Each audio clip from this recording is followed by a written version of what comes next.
मुल्क में NRO plus की गूंज। नया ऑर्डिनेंस नैब ज़दा कई सियासतदानों और अफसरान के लिए ताज़ा हवा का झोंका। एवनफील्ड और एलएनजी समेत कई केस नैब के हाथ से निकल जाएंगे। आसिफ जरदारी के खिलाफ मनी लॉन्ड्रिंग केस एफआईए को मुंतकिल होगा। जराये के मुताबिक नए ऑर्डिनेंस से शाहिद खाकान, शहबाज शरीफ, हमजा शहबाज, साद रफीक को फायदा होगा। फवाद हसन, अहद चीमा और दीगर अफराद भी मुस्तफीद होंगे।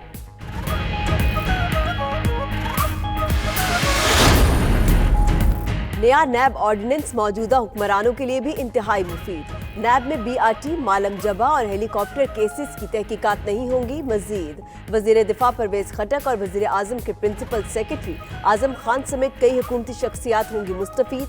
नया कानून तहरीक इंसाफ के रहनुमा अलीम खान और सब्तैन खान के लिए भी खुशी की नवीद।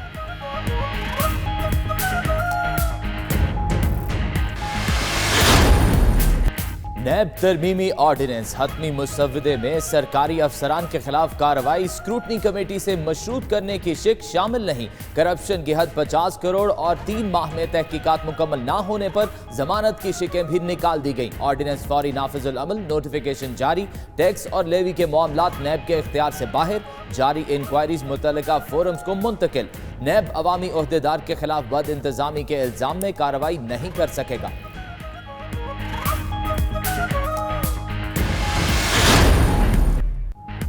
नैब तरमीमी ऑर्डिनेंस पेशावर मेट्रो, मालम जबा और हेलीकॉप्टर मुकदमात की तफ्तीश रुकवाने के लिए लाया गया। नून लीग की तर्जुमान मरियम औरंगजेब का रद्द अमल। अकरम दुरानी बोले, वजीर आजम अपने लोगों को नैब से आज़ादी की खुशखबरी दे रहे हैं। नफीसा शाह बोली, इमरान खान ने तरमीम अपने दोस्तों के लिए की। असफंदियार वली का कहना है, इमरान खान आइन से मुतसादिम कवानीन ला रहे हैं।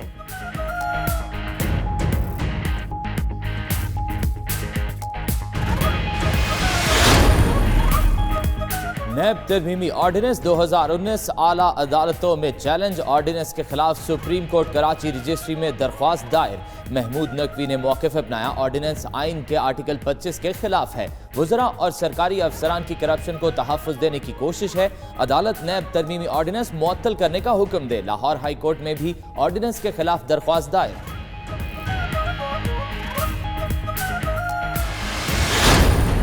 पेशावर में खिताब में कहा, अस्पतालों में इस्लाहात को निजकारी का नाम देकर नाकाम बनाने की कोशिश की जा रही है। ताजिर टैक्स नेट में आना नहीं चाहते। हुकूमत इस्लाहात से पीछे नहीं हटेगी।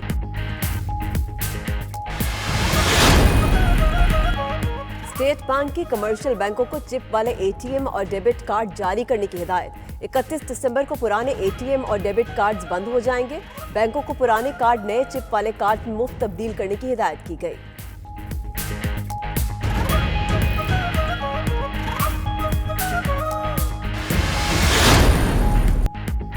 सिस्टम तो ना बदला, बदले तो सिर्फ कलमदान और अफसरान। एक साल में पंजाब में कई वज़रा के महकमे तब्दील हुए।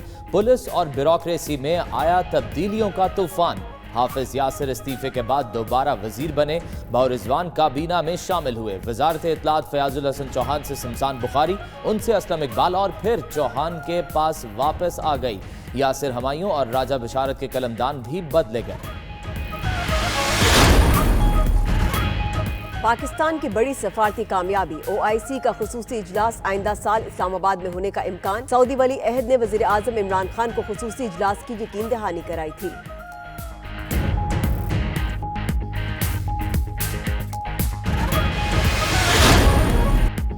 कसूर में गंडा सिंह बॉर्डर पर परेड के दौरान भारतीय सिक्योरिटी फोर्स का अहलकार गिर पड़ा। भारतीय अहलकार परचम उतारने की तकरीब के दौरान पाकिस्तान की हुदूद में गिरा। परेड देखने वाले पाकिस्तानी शायकीन ने खूब हल्ला गुल्ला किया।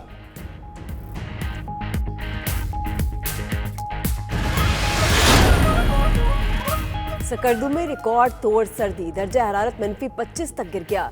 घरों में पानी के पाइप फट गए। दरिया, नदी, नाले, आबशार, चश्मे और हर शय मुंजमद। कई इलाकों का जमीनी राब्ता मुनक़ता। लोग घरों में महसूर होकर रह गए।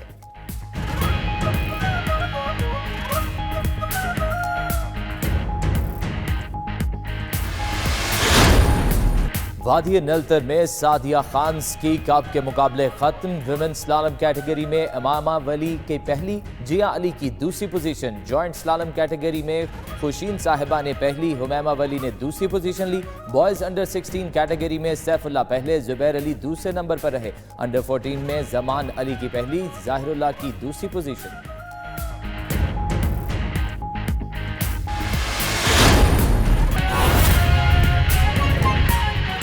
मुझे पता है कि जब ओवरसीज़ पाकिस्तानीज आते हैं पाकिस्तान में तो उनको क्या प्रॉब्लम्स आते हैं। जब वो इन्वेस्ट करने लगते हैं पाकिस्तान में तब उनको क्या प्रॉब्लम्स आते हैं। जब वो कोई प्लॉट लेते हैं और उस पर कब्ज़ा हो जाता है तो उनको मुझे पता है किस तरह की मुश्किलात का सामना करना पड़ता है। इसलिए मैं समझता हूँ, और मैं सबसे बड़ी बात कि मैं ये भी समझता हूँ कि पाकिस्तान का जो बेहतरीन टैलेंट है और जो हमारे सबसे क्वालिफाइड लोग वो ओवरसीज़ पाकिस्तानी हैं। हर एरिया के अंदर ओवरसीज़ पाकिस्तानीज़ ने एक्सेल किया। मैं आज से 30 साल पहले अपना की फंक्शन अटेंड की, डैलस में मेरे ख्याल में या ह्यूस्टन में थी, मैं भूल गया हूँ अब। और तब डॉक्टर तूर थे आपके प्रेसिडेंट। मैं क्यों गया था अपना की फंक्शन में? इसलिए कि मैं कैंसर हॉस्पिटल बनाना चाहता था पाकिस्तान में, और यहाँ किसी को पता नहीं था। सब कहते थे कि नहीं बन सकता। मैंने कोई 3 साल कोशिश करता रहा, डिफरेंट डॉक्टर्स को यहाँ मिला, सब ने कहा कि पाकिस्तान में कैंसर हॉस्पिटल नहीं बन सकता, और ख़ास तौर पे जो गरीबों का आप मुफ्त इलाज करना चाहते हैं वो हो ही नहीं सकता। तो फाइनली फिर मैं डॉक्टर तोर को कहीं मिला, इन्होंने मुझे इनवाइट किया अपना की फंक्शन पे, और उस फंक्शन पे फिर मेरा पहला इंटरेक्शन हुआ नॉर्थ अमेरिकन पाकिस्तानी फिजिशियन से। और उधर से फिर जिसने मेरी मदद की वो मेरा फर्स्ट कज़न ही था, नौशरमा बरकी। उन्होंने फिर आके ये जो शौकत खानम कैंसर हॉस्पिटल बना वो उन्होंने फिर मदद की, और उन्होंने सारा उसके सिस्टम्स बनाए। और आज अगर शौकत खानम लाहौर और जो शौकत खानम पेशावर है, इनको जॉइंट कमीशन इंटरनेशनल की जो वो मिली है एक्रेडिटेशन, जो सर्टिफिकेशन मिली है, वो इसलिए कि उन्होंने सिस्टम्स देखे हुए थे जो बाहर चलते हैं, जो कि कामयाब माशरों में, मगरब में और ख़ास तौर पे अमेरिका में जो सिस्टम्स थे हॉस्पिटल्स के, वो उन्होंने यहाँ ला के और फिर सेटअप किया शौकत खानम उस सिस्टम के ऊपर। और अगर वो हॉस्पिटल कामयाब हुआ और उसको देख के फिर ये हम दूसरा भी हॉस्पिटल बनाया और लोगों ने पाकिस्तान में डोनेशंस दी, वो इसलिए दी कि उसकी क्वालिटी थी। और क्वालिटी पाकिस्तान में सबसे ज़्यादा ज़रूरी है। और अनफॉर्चुनेटली हमारे जो इंस्टीट्यूशनल कोलैप्स हुआ है, हमारी क्वालिटी चली गई है पाकिस्तान में, एजुकेशनल इंस्टीट्यूशंस में, हॉस्पिटल्स में। और ये जो हम कोशिश कर रहे हैं हॉस्पिटल रिफॉर्म्स की, जिसको MTI कहते हैं, मकसद ये है कि हॉस्पिटल्स को हम रिफॉर्म करें उन स्टैंडर्ड्स पे जिधर बाहर हॉस्पिटल्स चलते हैं, कामयाब मॉडल्स चलते हैं। और इस पे हमें बड़ी रेजिस्टेंस आई है। जो स्टेटस को है वो रेजिस्ट करता है इसको। स्टेटस को या माफिया हम कह लें, जो कि एक पुराने करप्ट निज़ाम से फ़ायदा उठाता है, वो हर जगह रुकावटें पैदा करता है। जो हम हमारे रिफॉर्म्स को, हॉस्पिटल्स को कहता है प्राइवेटाइजेशन हो रही है, पता है कि उनको प्राइवेटाइजेशन नहीं हो रही, लेकिन जान के पब्लिक का, लोगों को मोबिलाइज, डेमोन्स्ट्रेशन करने के लिए, इसको सैबोटाज करने के लिए कहा जा रहा है कि हम ये रिफॉर्म नहीं कर रहे, हम प्राइवेटाइज कर रहे हैं।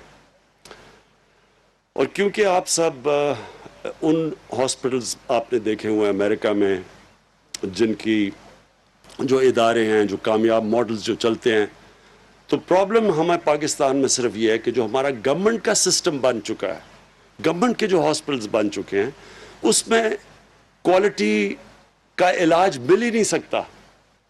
वो जो सारा सिस्टम है वो डिके कर चुका है, वो एक ब्यूरोक्रेटिक कंट्रोल में आ चुका है।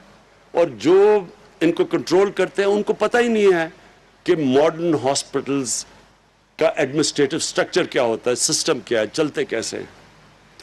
और ये जो कोशिश हम कर रहे हैं, हमने पख्तूनख्वा से शुरू की और अब हम बाकी पंजाब के अंदर लेके आ रहे हैं ये अपने जो हॉस्पिटल रिफॉर्म्स, ये इंशाअल्लाह हमारी कोशिश ये है कि ये जो गवर्नमेंट हॉस्पिटल्स हैं वो प्राइवेट हॉस्पिटल्स का मुकाबला करें।